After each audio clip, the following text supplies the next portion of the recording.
काँग्रेसमध्ये उभी फूट पडल्यापासून आजवर एकसंध असलेल्या पवार कुटुंबातला जो राजकीय संघर्ष आहे तो चव्हाट्यावर आला।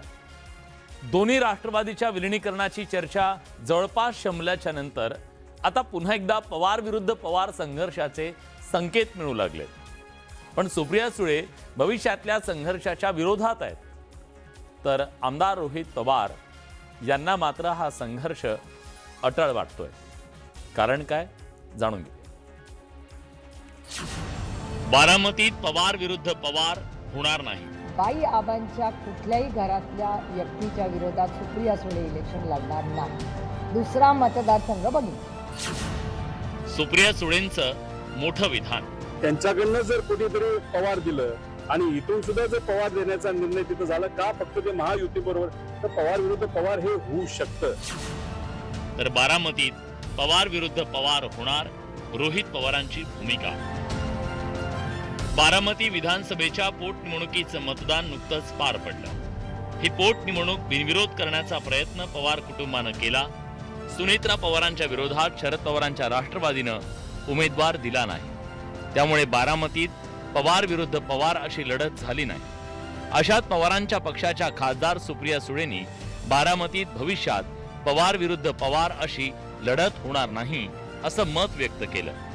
प्रसंगी बारामती व्यतिरिक्त दुसरा मतदारसंघही शोधू असं सुप्रिया सुळे म्हणाल्या।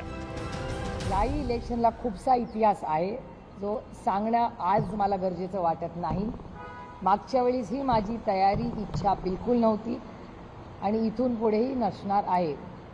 आणि मी पवारांच्या कुटुंबातल्या बाई आबांच्या कुठल्याही कुटुंबातल्या, मी पवार का म्हणते, नाही तर दुसरे कुठले तरी बाहेरचे पवार आणून म्हणतील आणि म्हणतील लढू नका, ही लोकशाही आहे, प्रत्येकाला अधिकार आहे। पण बाई आबांच्या कुठल्याही घरातल्या व्यक्तीच्या विरोधात सुप्रिया सुळे इलेक्शन लढणार नाही। दुसरा मतदारसंघ बघितला। गेल्या लोकसभा निवडणुकीत बारामतीत सुप्रिया सुळे आणि सुनेत्रा पवार यांच्यात लढत झाली होती, तर विधानसभा निवडणुकीत अजित पवार आणि युगेंद्र पवारांमध्ये लढत झाली। या सगळ्या पार्श्वभूमीवर यापुढे बारामतीत पवार विरुद्ध पवार अशी लढत होऊ नये असं सुप्रिया सुळेंनी म्हटलं। विशेष म्हणजे सुप्रिया सुळेंच्या या विधानाला सुनेत्रा पवारांनीही पाठिंबा दिला।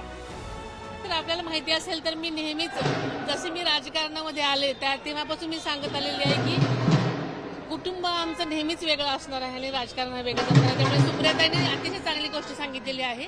त्यामुळे त्यांनी आता निश्चय केला की पवार विरुद्ध पवार निवडणूक होऊच देणार नाही आणि मी पण स्वतः पवारांच्या विरुद्ध लढणार नाही कोणत्याच। आणि त्यांचं वक्तव्य अतिशय चांगलं आहे आणि आम्हा सगळ्या कुटुंबाची सुद्धा तीच इच्छा आहे। बारामतीत पवार विरुद्ध पवार अशी लढत होणार नाही असं सुप्रिया सुळे म्हणत असल्या तरी आमदार रोहित पवारांनी मात्र काहीशी वेगळी भूमिका घेतली। राष्ट्रवादीनं भाजपची साथ सोडावी अशी अट रोहित पवारांनी घातली। विषय एवढाच आहे की भाजपची साथ अजितदादांच्या पक्षाला सोडली तर आम्ही एकत्रित येऊ शकतो। दादा सुद्धा शेवटच्या टप्प्यामध्ये तुम्ही बघितलं असेल, सामान्य लोकांच्या वतीने लोकांना आज ज्या काही अडचणी येत आहेत त्या मनामध्ये ठेवून भाजपच्या विरोधात बोलत होते। आता हा जो पक्ष आहे अजितदादांचा, तो जो भाजपला चिटकून मांडीला लावून बसणार असेल तर मग आम्ही एकत्रित कसं येणार, कसं त्या ठिकाणी लढणार। तसंच बारामतीमध्ये सुद्धा उद्या जाऊन जर महायुतीमध्ये तो पक्ष तिथं राहिला आणि त्यांच्याकडनं जर कुठेतरी पवार दिलं आणि इथून सुद्धा जर पवार देण्याचा निर्णय तिथं झाला का फक्त ते महायुती बरोबर, तर पवार विरुद्ध पवार हे होऊ शकतं। बारामती मतदारसंघ हा पवारांचा बालेकिल्ला। या मतदारसंघावर पवार कुटुंबाचं वर्चस्व राहिलंय। गेल्या लोकसभा आणि विधानसभा निवडणुकीत या कुटुंबातील भाऊबंदकी समोर आली।